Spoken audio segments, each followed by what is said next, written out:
ne survis plus, je vis. Je suis une personne, moi, qui a vécu 10 ans dans la rue. Puis quand c'est arrivé, j'ai eu la clé en main. Ben moi, j'ai dormi avec ma clé.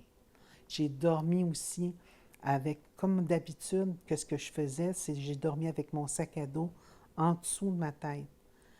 Puis là, j'ai dormi par terre parce que je ne connaissais pas le mieux-être. Je ne voulais pas connaître le meilleur parce que je me disais, mon Dieu, ça va partir demain. C'est pas ma maison. Puis j'ai été des mois et des mois à dire, mon Dieu, c'est pour moi. C'est pour moi ici. J'en revenais pas.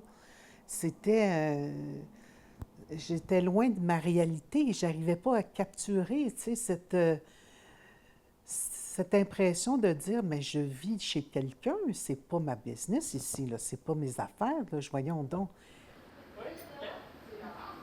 Les ressources comme les maisons de langue sont vraiment importantes parce que je pense que le fait qu'on n'ait pas de limite de temps fait que les femmes peuvent vraiment commencer par se déposer dans leur logement, prendre vraiment racine.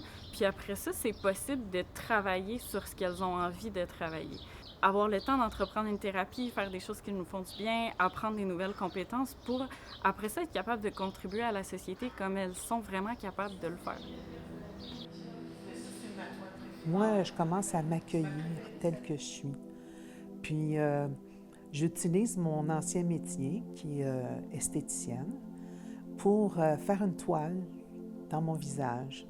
Je tente de m'arranger du mieux que je peux à tous les jours.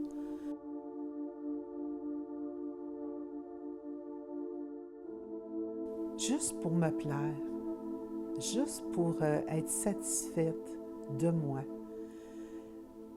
le plus possible. Sans supervision, moi, je ne pourrais pas vivre ça. Ça me touche beaucoup.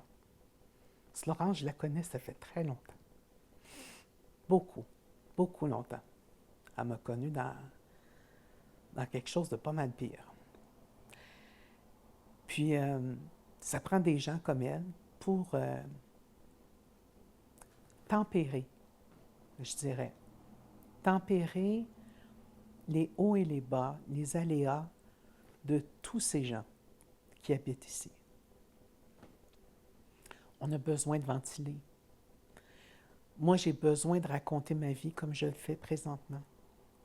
De raconter ce que j'ai vécu, ce que je vis présentement, afin que d'autres comme moi puissent trouver un endroit. Sans quoi, je serais encore dans la rue et peut-être m'enlever la vie parce que c'est très difficile.